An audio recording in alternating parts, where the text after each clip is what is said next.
On behalf of the RWTA, I would like to wish the Australian cold chain and all of those who help make the industry a success a happy new year and welcome to 2023. I'm Marianne Kensel, the Executive Officer of the RWTA, and today, to start the year off, I would like to introduce you to an RWTA member, Nim Koy of Quality Transport Refrigeration Services, who's joining me today to discuss ways that QTRS can assist the cold chain in the coming year. Welcome, Nim. Hello, Marianne. How are you? Thank you for having me. True pleasure.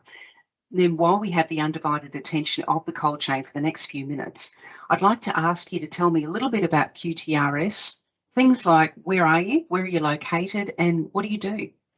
So QTRS is based in Melbourne with an office in Derrimut. What we do is basically only transport refrigeration, so maintenance, service and sales. We have been importing and we're the sole distributor for the Mitsubishi refrigeration units. And yeah, we've got agents nationally, which broadens our horizon to maintain the product we bring in. That is super, because the RWTA, as you well know, is a national association, and so your services will be greatly appreciated, I'm absolutely sure, all the way around Australia.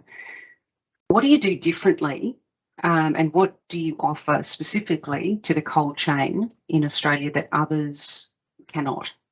So basically, with the products we bring in, the technology involved in the Mitsubishi refrigeration units are a lot more advanced than what is currently available out there.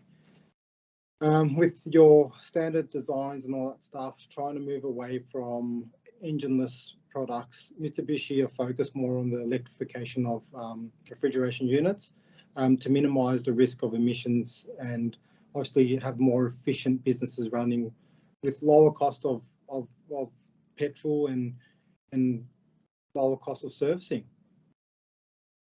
That in itself is a huge bonus for any of our companies. Obviously, keeping costs down is everyone's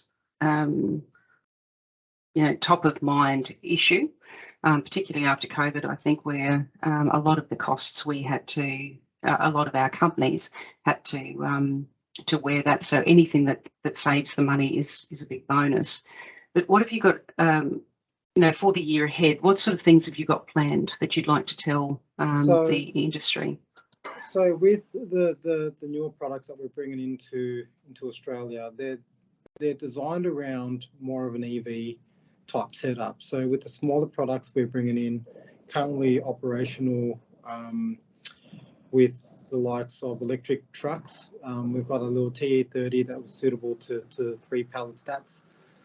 That is a solely independent unit which has no running costs because of the technology.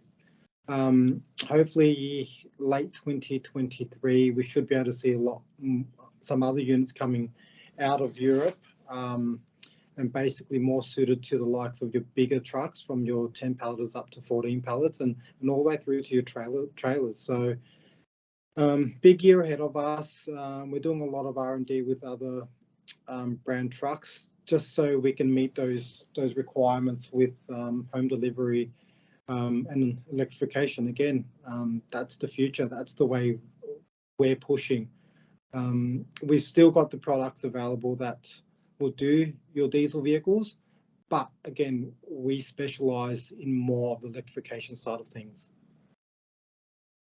That's a good point to understand, because there are a lot of companies that are part of the RWTA, so Linfox, Lindsay Australia, Sands, Fridge Lines, Watson's, Cold Express and others that I think would be very interested in at least hearing about what you have and what you do, because that which suits us today sometimes doesn't suit us tomorrow. So always, upgrading and staying top of the line is going to be a bonus. Is there anything else you can think of that you'd like the membership to understand about your company? I think it's more to probably not to be afraid to put your hand out and say, look, we want to know more. At the moment, we do have a lot of people saying it can't be done. Anything's possible if you put your mind to it. Anything's possible if you ask the right questions.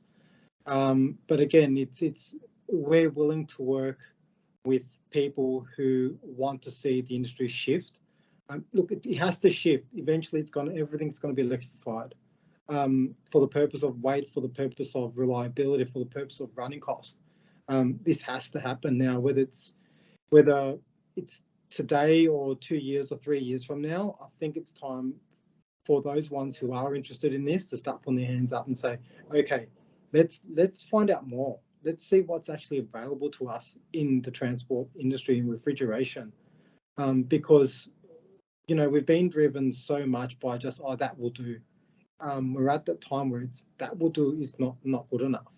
So look, I think it's a matter of going, okay, these are the projects we're looking at. At the moment, we're working on some big projects with some big clients as well. And the history shows that we've been able to supply something that is doable and it's working. So yeah. That's a great overview, and it's been a pleasure speaking with you today, Nim. I look forward to seeing you and other staff from QTRS at the upcoming functions that we hold around Australia during the year. And thank you for joining me today. Thank you for having me, Marianne. True pleasure.